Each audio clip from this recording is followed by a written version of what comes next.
Hello everyone, welcome back. आज हम अपने इस वीडियो में करेंगे क्लास 6 इंग्लिश पूर्वी बुक का यूनिट 1 फेबल्स एंड फॉकटेल्स का chapter 1 a bottle of due. तो चैप्टर स्टार्ट करें उससे पहले हम जान लें कि ये यूनिट 1 में ये जो टॉपिक दिया हुआ है फेबल्स एंड फॉकटेल्स, ये है क्या। फेबल्स होती हैं छोटी छोटी स्टोरीज़, कहानियाँ जिनमें कोई ना कोई मॉरल लेसन छिपा होता है जो हमें कुछ सिखाती हैं मॉरल वैल्यूज़ के बारे में। और फॉकटेल्स होती हैं लोक कथाएँ जो पीढ़ी दर पीढ़ी यानी हमारी दादियाँ नानियाँ जो कहानी हमें सुनाती हैं, इनमें भी मनोरंजन के साथ साथ कोई ना कोई सीख होती है। तो ये हो गए फैबल्स और फॉकटेल्स के बारे में। अब ये जो चैप्टर है अ बॉटल ऑफ ड्यू, तो ये किस बारे में है। ये एक ऐसी ही प्रेरणादायक कहानी है और ये कहानी हमें बताती है कि मेहनत, धैर्य, बुद्धिमानी से सच्चा धन प्राप्त होता है, किसी जादू या किसी शॉर्टकट से नहीं। तो चलिए ये स्टोरी पढ़ते हैं और जानते हैं कि इस कहानी से हमें क्या सीख मिलती है। अब स्टोरी देख लेते हैं। Ramanath was the son of a rich landlord. Ramanath एक अमीर जमींदार के बेटे थे। His father left him large tracts of land when he died. तो जब उनके पिता की मृत्यु हुई उसके बाद वो उनके लिए बहुत सारी ज़मीन छोड़ गए थे। But Ramanath did not spend even one day looking after his land. लेकिन रामानाथ ने अपनी ज़मीन की देखभाल में एक दिन भी नहीं लगाया। यानी पिता ने उनके लिए इतनी संपत्ति छोड़ी थी और उन्होंने उसमें कोई ध्यान नहीं दिया, कोई भी देखभाल नहीं की। This was because he had a funny idea. He believe there was a magic potion that could turn any object into gold. उनका ये कारण इसलिए भी था कि उनके मन में एक अजीब विचार था। वो ये मानते थे कि कोई मैजिकल पोशन यानी जादुई द्रव्य होता है जिससे किसी भी वस्तु को सोने में बदला जा सकता है। तो इस वजह से वो अपने किसी भी ज़मीन पर, किसी भी संपत्ति पर ध्यान नहीं देते थे। He spent all his time to learn more about this potion. और वो पूरा समय उसी के बारे में यानी उस जादुई द्रव्य के बारे में जानने में बिताते थे। People cheated him often, promising to tell him about it, but he did not give. लोग उनसे अक्सर इसके बारे में धोखा करते थे। वो वादा तो करते थे लेकिन इसके बारे में कुछ उन्हें बताते नहीं थे, बस ये कहते थे कि वो उसके बारे में उन्हें बताएंगे। लेकिन फिर भी रामानाथन ने कभी भी हार नहीं मानी। His wife Madhumati was tired of this and also worried because she saw how much money Ramanath was spending. उनकी पत्नी जिनका नाम मधुमती था, वो इस बारे में बहुत ही ज़्यादा थक चुकी थीं और चिंतित भी थीं क्योंकि वो देख रही थी कि रामानाथ कितना पैसा खर्च कर रहे हैं इसके लिए। She was sure that soon they would be without money.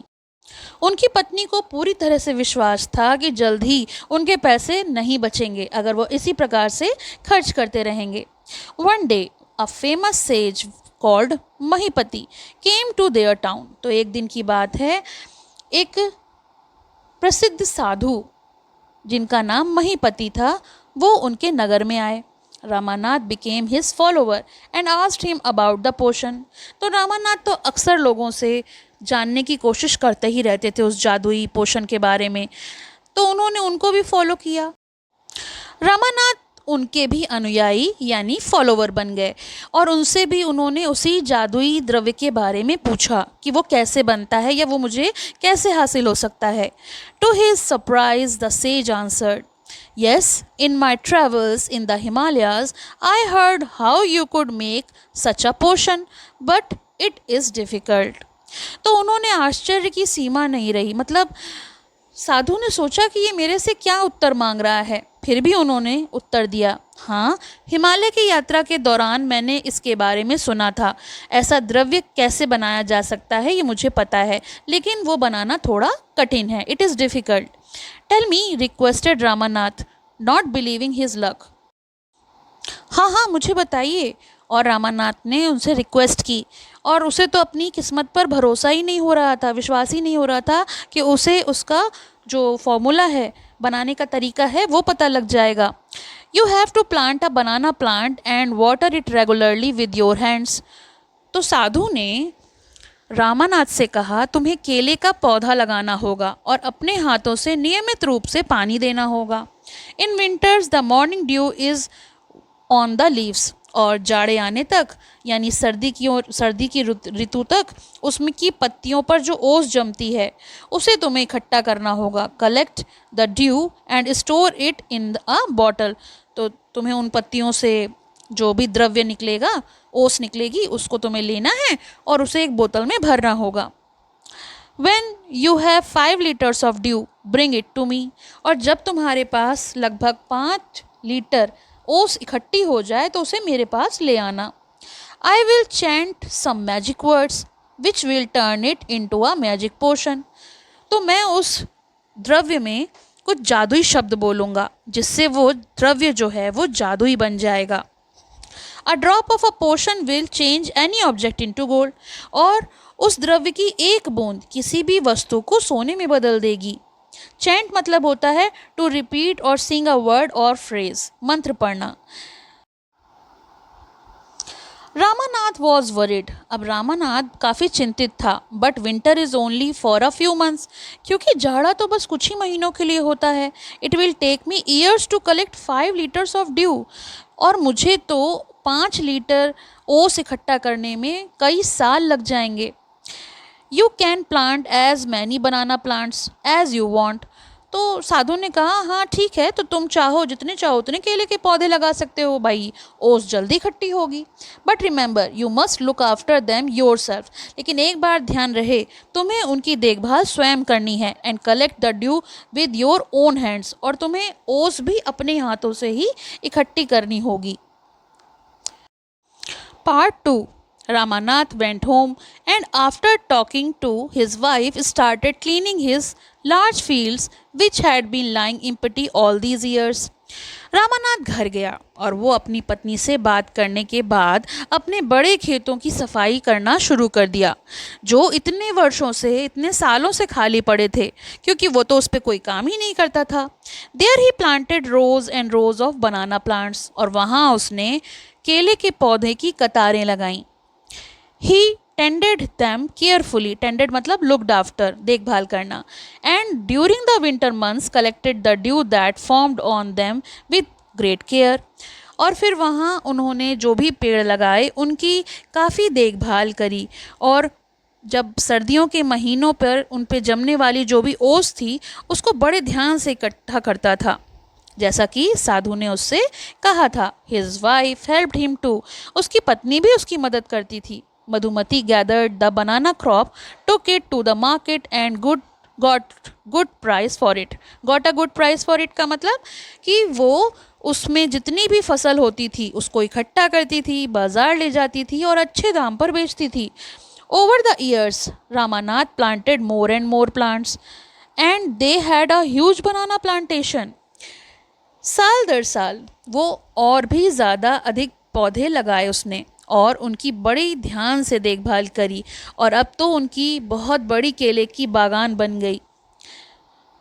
At the end of 6 years, 6 साल के बाद जब 6 साल पूरे हो गए, ही finally had a 5 litres of due.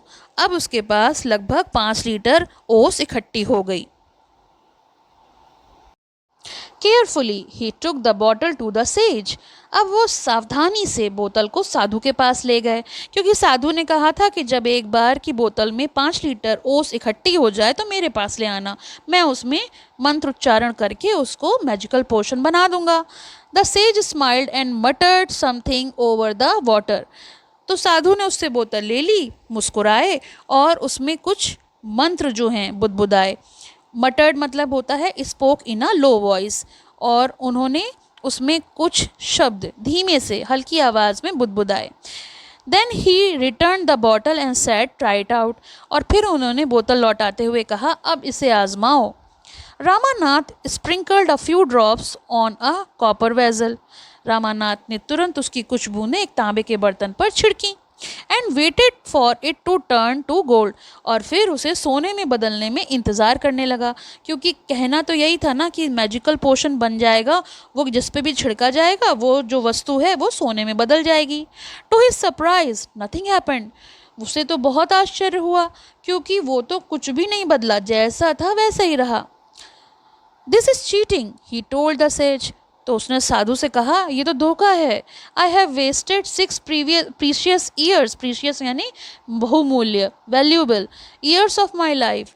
तो रामानाथ बहुत तेज़ गुस्सा आ गया। उसने कहा, ये तो धोखा है, सरासर धोखा, क्योंकि मैंने तो इस पर अपने 6 मूल्यवान साल जो हैं अपने जीवन के बर्बाद कर दिए। But sage Mahipati only smiled and called Madhumati to come forward. लेकिन साधु ने केवल वो मुस्कुराए नहीं, उन्होंने उसकी पत्नी मधुमती को आगे बुलाया। She came with a big box. तो वो एक बड़े से बक्से के साथ वहाँ आई। When she opened it, inside shined stacks of gold coin. और जब उसने उस बक्से को खोला, उस डिब्बे को खोला, तो उसके अंदर सोने के सिक्के चमक रहे थे, ढेर सारे सोने के सिक्के थे। Now the sage turn to the very surprise Ramanathan. अब साधु ने आश्चर्यचकित रामानाथ की ओर मुड़कर कहा, there is no magic potion that can turn things into gold. उन्होंने रामानाथ को समझाया कि ऐसा कोई जादुई द्रव्य नहीं है जो चीज़ों को सोने में बदल सके। You worked hard on your land and created this plantation. तुमने अपनी मेहनत से ये बागान तैयार किया है, रात और दिन तुमने मेहनत करी और ये बागान जो है उससे तुम्हें ये धन की प्राप्ति हुई है। While you looked after the trees your wife sold the fruits in the market. जब तुम पेड़ों की देखभाल करते थे उस समय तुम्हारी पत्नी जो है फसल को मार्केट में यानी बाजार में उन फलों को बेचती थी। That's how you got this money. और इस प्रकार से तुम्हें इस धन की प्राप्ति हुई है। It was your hard work that created this wealth, not magic. तुम्हारी मेहनत ने इस धन संपत्ति को तैयार किया है, ना कि किसी जादुई द्रव्य ने।